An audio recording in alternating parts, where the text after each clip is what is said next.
Bueno, recién hablaba del tema de la CGT, Plaini la semana pasada decía que no era tan grave que haya tanta CGT. ¿Es así la historia argentina, que hubo siempre varias CGT, pocas, muchas? No, en realidad, historia por la defensa de los derechos del trabajador en la Argentina es una historia realmente que viene del siglo XIX, de fines del siglo XIX. Allá por 1887 se crea la Unión de Tipografistas Argentinos. Al año siguiente se declara una huelga en la que reclaman horarios de trabajo más cortos, trabajaban entre 15 y 16 horas, llegan a las 10 horas, 11 horas, 10 horas para el invierno, 11 horas para el verano, y aumento de sueldo, 1.200, 1.300 pesos de aquellos. Se firma el primer convenio colectivo en la Argentina y lo hacen a través de el reclamo de los tipografistas. A partir de 1880, los panaderos, los albañiles, los sastres, los zapateros comenzaron a agremiarse. Así llegaron a 12, 13 agrupaciones gremiales que pugnaban por la defensa de sus intereses profesionales. En realidad eran organizaciones débiles que se juntaban para un reclamo puntual y luego tendían a diluirse, salvo la fraternidad, que había tenido la inteligencia orgánica de sumar la mutual. Tenía el reclamo gremial y tenía la cuestión mutual. Entonces era algo más sólido.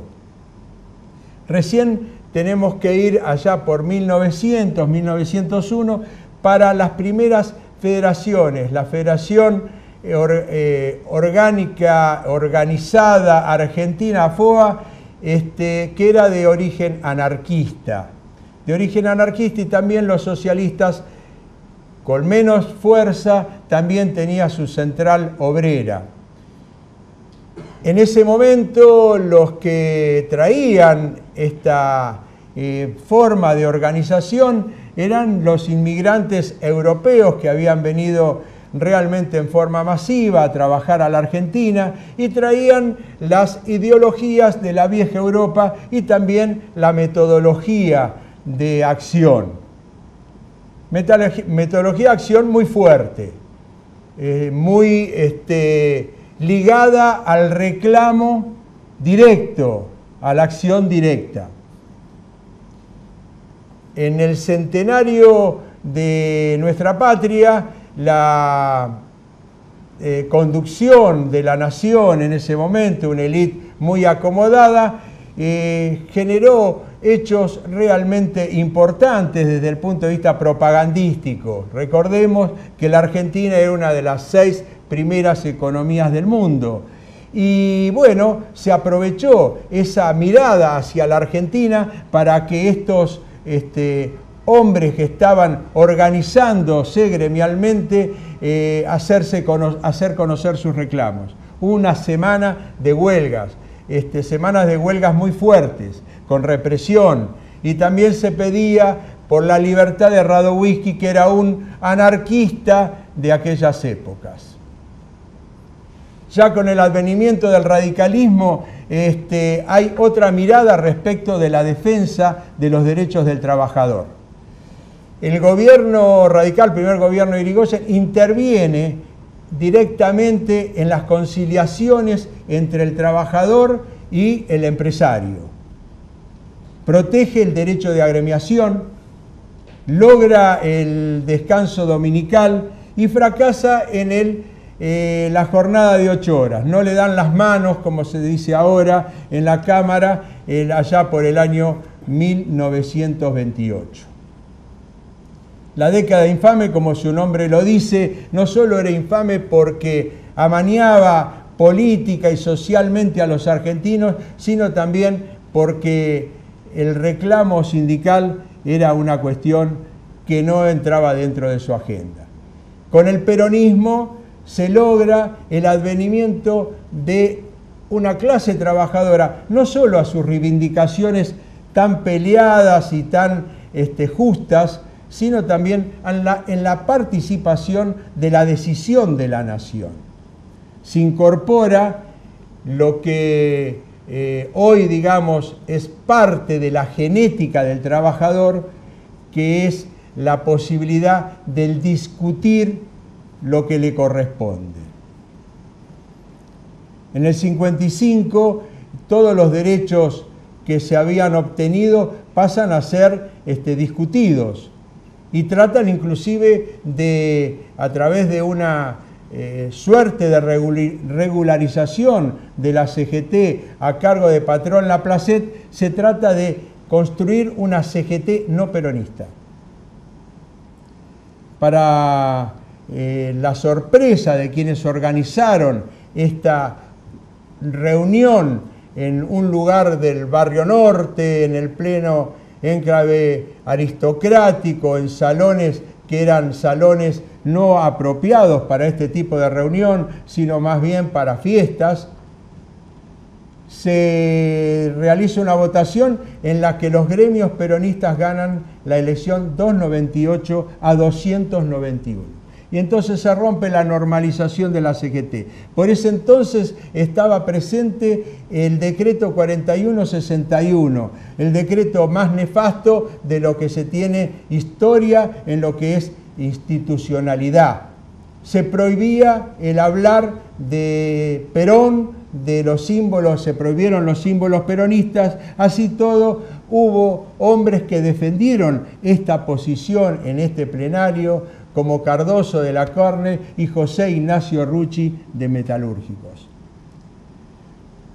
Roto esta suerte, digamos, de regularización de la CGT, se crean los 32 gremios democráticos, por un lado, democráticos entre comillas, y las 62 organizaciones peronistas que comienzan a tener un rol en no solo en la defensa gremial, sino fundamentalmente en el quehacer político de la resistencia del peronismo. Vienen épocas en las cuales los gobiernos se trasladaban entre gobiernos semiconstitucionales y de facto, hasta que llega después de la Roca de Ilia el onganiato. Y acá hay una suerte de confusión histórica de parte de los gremios, también peronistas, que apoyan al onganiato, tratando de ver en él, en Onganía, ese recuerdo del general. Hay gremios que se dividen y se forman a raíz de esta situación la CGT de los argentinos. CGT de los argentinos, entre los que se encuentra un amigo de la casa, Lorenzo Pepe, en la Unión Ferroviaria, junto a los químicos, junto a Julio Guillán de Telefónicos. Como conocemos la historia, la situación de Onganía por crisis que hacen no solo a la cuestión económica, sino a la interna feroz que tenían las Fuerzas Armadas, terminan cambiando sucesivamente de generales hasta que llega el general Lanusse, que era la última carta que tenía el sistema, y ofrece las elecciones. Amañadas al principio porque no permiten que Perón sea candidato. Pero nuevamente llega el peronismo y con él nuevamente la participación activa de los trabajadores en la decisión. Y también con las internas. Y también una interna feroz dentro de lo que era el movimiento peronista. Y esto charlamos hace unos días, recordando la actuación de Rucci, la participación de las fuerzas juveniles radicalizadas, Montoneros, FAP, en contra de lo que era la ortodoxia del peronismo.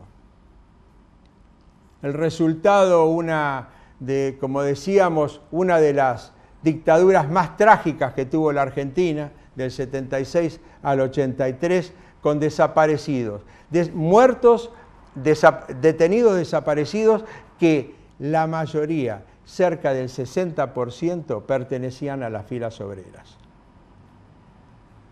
La actuación de los gremios que se nucleaban para discutir y para tratar de nuevamente llegar a una democracia, se reunieron en los llamados 25 con Saúl Ubaldini al frente. También en ese momento hubo gremios peronistas que trataban de acordar con el sistema, pero los 25 se resistían y lograron hacer las primeras huelgas generales en contra de esta dictadura terrible. Después de la pérdida de Malvinas, nuevamente la democracia. El alfonsinismo trata, a través de la ley Mucci, de ayornar el poder del sindicalismo en ese momento. Fracasa, no tiene el poder político para realizarla y comienzan los paros del gremialismo. Los recordados 13 paros que sufrió el gobierno de Raúl Alfonsín. Quizás una fuerza preparada para llegar, pero no con la experiencia para tratar estas cuestiones que hacían a la defensa del trabajador. En la época del menemismo, el gremialismo nuevamente se vuelve a dividir. Por un lado el MTA, a cargo al Frente Moyano, que tiene una actuación destacada en contra de lo que el mismo peronismo había tratado, digamos, de hacer que la Argentina pase a cumplir un rol dentro del concierto mundial que quizás no le correspondía con las distintas formas que tuvo para poder llegar a estar dentro de ese concierto. Las privatizaciones, el cercenamiento de la posibilidad de la discusión salarial, pero fundamentalmente los despidos masivos. La crisis del 2000-2001 vio también al gremialismo en la calle. Y finalmente llegamos a lo que hoy estábamos mencionando. Distintas CGTs, que no solo representan la defensa del trabajador, sino una mirada distinta de la Argentina de hoy. No es achacable al trabajador que piense qué Argentina quiere. Es producto de aquellos 10 años del primer gobierno peronista, en los que también participaron de la decisión del gobierno y de las grandes decisiones del rumbo de la nación. Hoy nuevamente la Argentina tiene distintos representantes que van a defender sus intereses profesionales, pero también distintas miradas para encarar esta defensa. Los gremios, la CGT de Caló, que como él mismo dijo, va a defender este modelo de gobierno. La oposición, Moyano, el 10 de este mes, va a marchar junto a Micheli para reclamar sobre el mínimo no imponible y sobre la defensa de los intereses que hoy no pueden ser expresados, no pueden ser dados por el gobierno. Y por otro lado, las dos CTA. Y Luis Barrio Nuevo, como decíamos al principio, expectante. Obviamente Luis Barrio Nuevo va a ser también un opositor. Lo importante es la posibilidad de expresarse. Lo importante es la posibilidad de saber cuáles son los límites. Y no nos confundamos. Si no se puede discutir de política, tampoco se puede discutir de la defensa de los intereses de los trabajadores. Por eso no hay que asustarse. Las distintas CGT intentarán ser para esta instancia seguramente lo más fieles a su interés profesional, que es la defensa del trabajador.